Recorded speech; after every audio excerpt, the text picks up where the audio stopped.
Good morning. How are you? I hope you're doing well. My name is Effie Ateng. Welcome to Dawn of Faith. Yeah, here's yet another episode of the series we've been having of prayer after the Amen experience. And you have a guess of who our character today is? Esther it is. So a decree has been made courtesy of Haman, because for some reason he just hates the Jews who are in that city, and he makes a decree that all Jews to be killed and Mordecai to be hanged. And Mordecai is so distressed. Mordecai is Esther's relative. He's in distress. He's actually in sackcloths. And this Esther gets to know about this, and Mordecai sends a letter to Esther that it could be that you're in the palace at such a time as this, so that you can save the Jews, because a decree has been made. We are going to be killed. In as much as you're in the palace, you're not even safe. So Esther is troubled, and there was a rule that you'd not go into the inner court of the king without his invitation. And if you go, you'd only leave if the king holds out the golden scepter to you, in affirmation that you can actually get in. So Esther is troubled, and he remembers that there's a God in heaven, and I can actually pray, and I know after the Amen, it's gonna be different.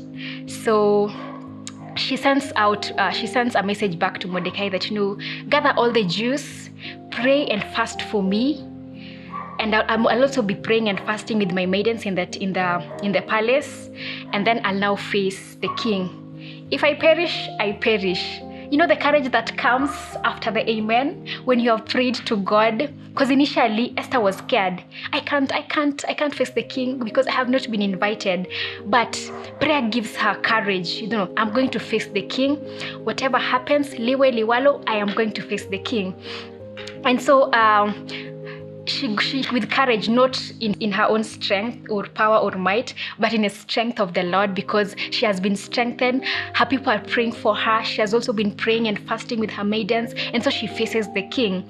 And while from afar, the king notices that that is Queen Esther, and holds out the golden scepter for Esther. And Esther is invited in, and the king is so receptive. The king is so warm to her, and even asks her, what is it that you want, Queen Esther, even if it means giving you half of the kingdom. Like, can you imagine? Because Esther had prayed and God was on her side, she found favor before the king.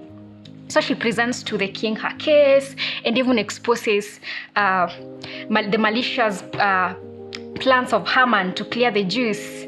And Haman is hanged instead of Mordecai, and the Jews are now at liberty. A decree has now been made. It's now the other way around. The Jews have been given the mandate to destroy their oppressors. That is the power of prayer. Prayer can open doors for you. Prayer is a key to impossibilities. The things that you didn't imagine you would be. Those job opportunities that you are fearful even of applying because you feel, I have not qualified.